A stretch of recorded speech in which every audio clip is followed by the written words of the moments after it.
அன்பான OH literature நேயர்களுக்கு வணக்கம்.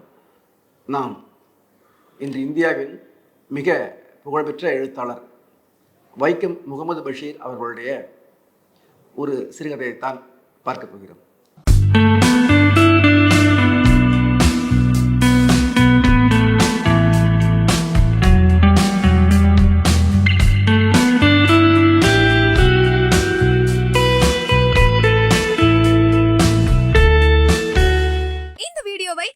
வழங்குபவர்கள் Paces Pay, secure digital payments with multiple features and great success rate.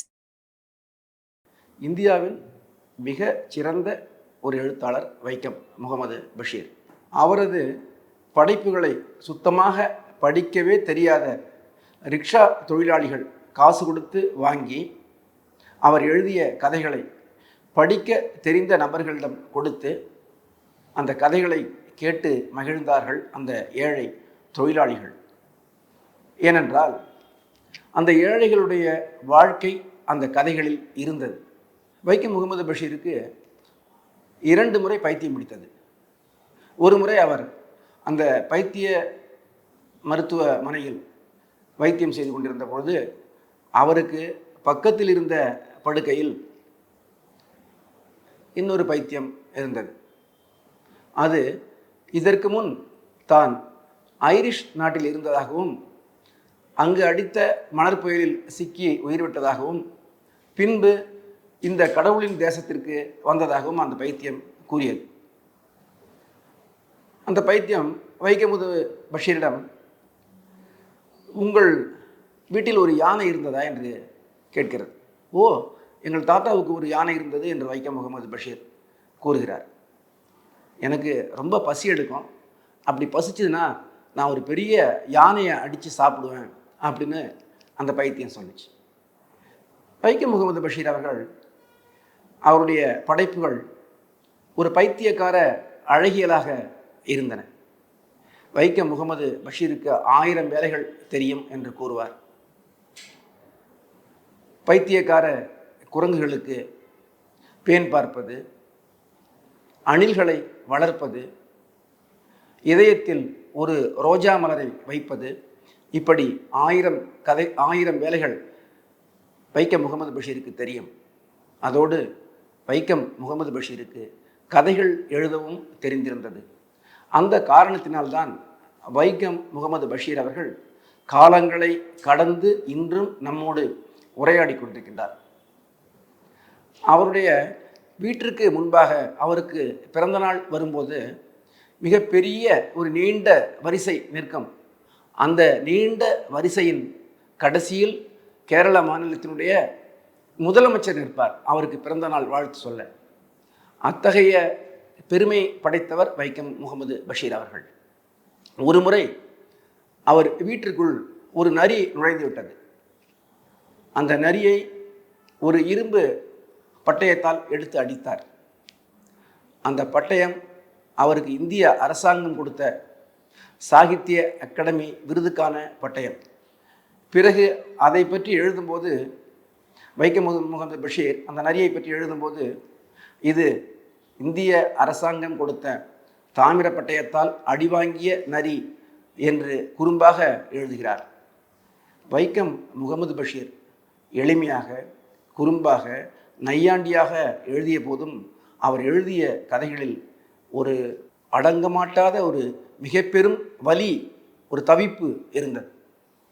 அப்படி ஒரு கதைதான் உலக பிரசித்தி பெற்ற மூக்கு.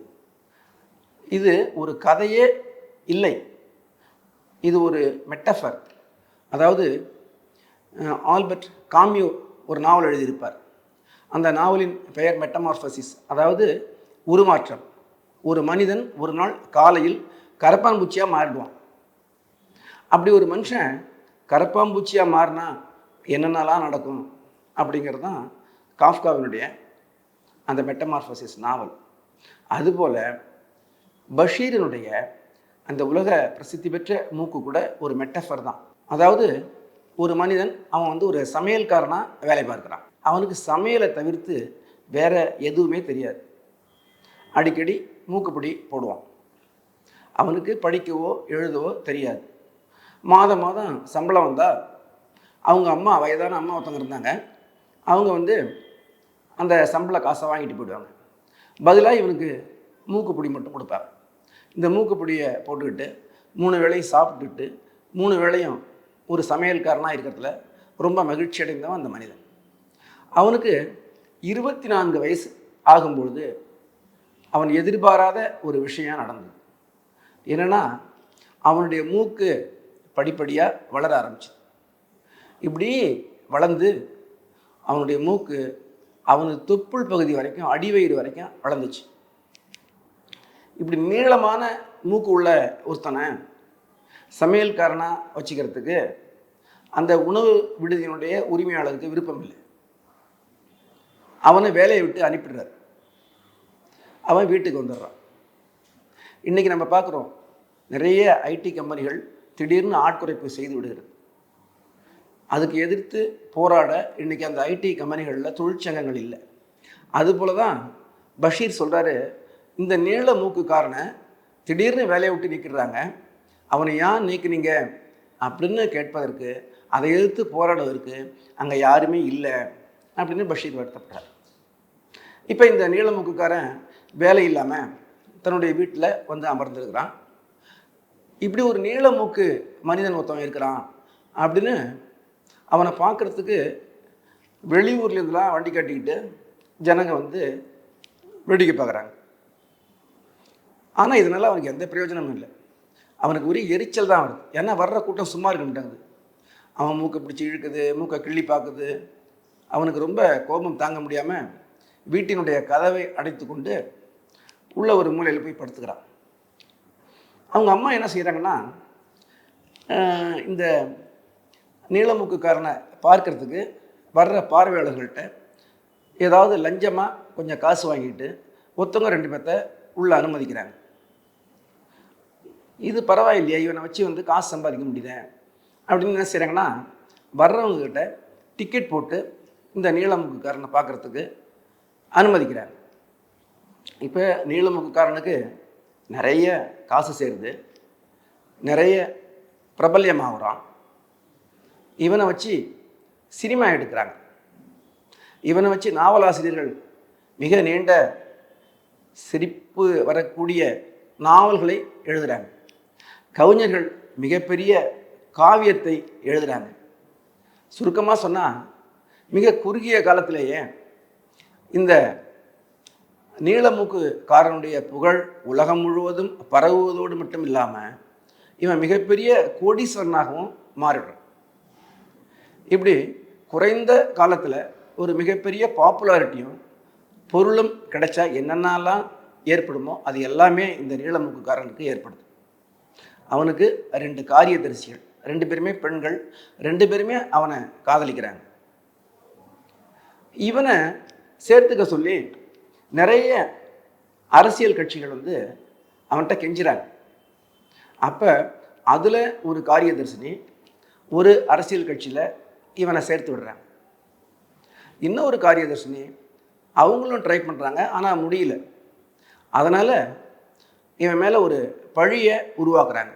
என்னென்னா, இவன் உண்மையிலேயே நீளமூக்கன் கிடையாது, இந்த நீளமூக்கு ரப்பரால் செஞ்சு செயற்கையாக இவன் பொருத்தி இருக்கிறான் அப்படின்னு சொல்கிறாங்க. இதற்கு முன்பாகவே அரசாங்கம் என்ன செய்யுதுன்னா, இந்த நீளமூக்குக்காரனை பாராட்டி நீளமூக்குக்காரர்களின் தலைவன் அப்படின்னு அவனுக்கு ஒரு விருதை ஜனாதிபதி கொடுத்துட்றார். இப்போ இந்த பொண்ணு வந்து இவனுடைய நீளமூக்கு உண்மையான மூக்கு இல்லை, இது ஒரு பிளாஸ்டிக் மூக்கு அப்படின்னு சொல்கிறதால அந்த நாட்டில் மிகப்பெரிய குழப்பம் ஏற்படுது. இந்த அரசியல் கட்சிகள்லாம் வந்து இவனுடைய மூக்கு உண்மையானதானா அப்படின்னு வந்து ஒரு பயோ டெஸ்ட் பண்ணணும் அப்படின்னு கேட்குறாங்க. அதுக்கு ஜனாதிபதியும் ஒத்துக்கிறார். இவனை அழைச்சிட்டு போயிட்டு ஒரு தனி அறையில் அடைச்சி வச்சுருக்கிறார். கொஞ்ச நாள் போகுது, நீளமூக்குக்காரனை பற்றி எல்லாருமே மறந்து போயிடுறாங்க. அப்போ ஜனாதிபதி ஒரு 48 நாடுகள்லேருந்து வெவ்வேறு மருத்துவ நிபுணர்களை அழைச்சிட்டு வர்றார். அழைச்சிட்டு வந்து இவருடைய மூக்கு உண்மையானதானா, இது பிளாஸ்டிக் மூக்கா அப்படின்னு பரிசோதனை செய்ய சொல்கிறார். அப்போ ஒரு மருத்துவர் என்ன செய்கிறார்னா, ஒரு சின்ன குண்டூசியை எடுத்து அவனுடைய மூக்கில் குத்துறார். அப்போ ரத்தம் வருது. அவரு ரொம்ப எளிமையாக இது உண்மையான மூக்கு தான் அப்படின்னு சொல்கிறார். அவனை விடுவிச்சிடுறாங்க. அவனுக்கு இருப்பது உண்மையான மூக்கு தான் அப்படின்னு சர்டிஃபிகேட் கொடுத்து அவன் மீது சுமத்தப்பட்ட பழியிலிருந்து அவனை விடுவிச்சிடுறாங்க. பிறகு என்ன செய்கிறாங்கன்னா, இவனை ஏன் இப்படியே சும்மா விடணும், இவனுடைய புகழையும் இவனுடைய ஒரு பரபரப்பாக இவனை பற்றி மக்களிடம் பேசக்கூடிய ஒரு தன்மையையும் அறுவடை செய்ய நினைக்கின்ற அந்த ஆளுங்கட்சியானது என்ன நினைக்குதுன்னா, இவனுக்கு ஒரு மந்திரி பதவி தராங்க. இப்போ மீண்டும் எதிர்கட்சிகள் எல்லாம் ஒரு பொய்யான ஆளுக்கு மந்திரி பதவி கொடுத்துருக்குது இந்த அரசாங்கம், அவனை மந்திரியை விட்டு உடனடியாக நீக்கணும் அப்படின்னு தொடர்ந்து எதிர்கட்சிகள் போராட்டம் நடத்துது. இதுதான் இந்த உலக பிரசித்தி பெற்ற மூக்கு இந்த கதையினுடைய சாராம்சம் இதுதான். அன்பான நண்பர்களே, இன்று உலகத்தில் இருக்கிற மிகப்பெரிய வல்லரசு நாடுகளுக்கு மூக்கு அளவுக்கு அதிகமாக நீண்டு விடுது. அது வளர்ச்சியடைந்த தேசங்களினுடைய எண்ணெய் கிணறுகளை எட்டி பார்க்குது, நிலக்கரி சுரங்கங்களை எட்டி பார்க்குது, மிக உயர்ந்த மலை உச்சியை தொட்டு பார்க்குது, பெருங்கடலின் ஆழத்தை மூழ்கி நீந்தி பார்க்குது. இதுவரை வல்லரசுகளுக்கு தான் இப்படி நீளமான மூக்குகள் இருக்குதுன்னு பார்த்தோம்னா, இன்று இருக்கக்கூடிய இந்த வாட்ஸ்அப், ஃபேஸ்புக், இன்ஸ்டாகிராம் போன்ற சமூக ஊடகங்கள் சாதாரண மனிதர்கள்ட்டையும் அவர்களுடைய மூக்கை நீளமாக வளர்த்துடுது. அந்த மூக்கு அடுத்தவங்களுடைய பெட்ரூமை எட்டி பார்க்குது, அடுத்தவங்க கல்யாணத்தை பற்றி பேசுது, அடுத்தவங்களுடைய விவாகரத்தை பற்றி பேசுது. வைக்கம் முகமது பஷீர் ஒரு சின்ன மெட்டஃபரா இந்த மூக்கை ஆக்கி ஒரு மிகப்பெரிய ஒரு விளையாட்டை இந்த கதையின் வழியாக நிகழ்த்துகிறார். இன்று ஒவ்வொரு மனிதர்களுக்கும் கைகள் நீண்டு கொண்டிருக்கிறது. அது அடுத்தவர்களுடைய படுக்கை அறை சன்னல்களை திறந்து பார்க்கிறது. வங்கிகளினுடைய கஜானாவின் கதவுகளை திறந்து பார்க்கிறது. ஒரு இளம் நடிகையினுடைய மன சன்னலை அது திறந்து பார்க்கிறது. இப்படி கால்கள் வளர்ந்து கொண்டிருக்கிறது, மூக்குகள் வளர்ந்து கொண்டிருக்கிறது, காதுகள் வளர்ந்து கொண்டிருக்கின்றது.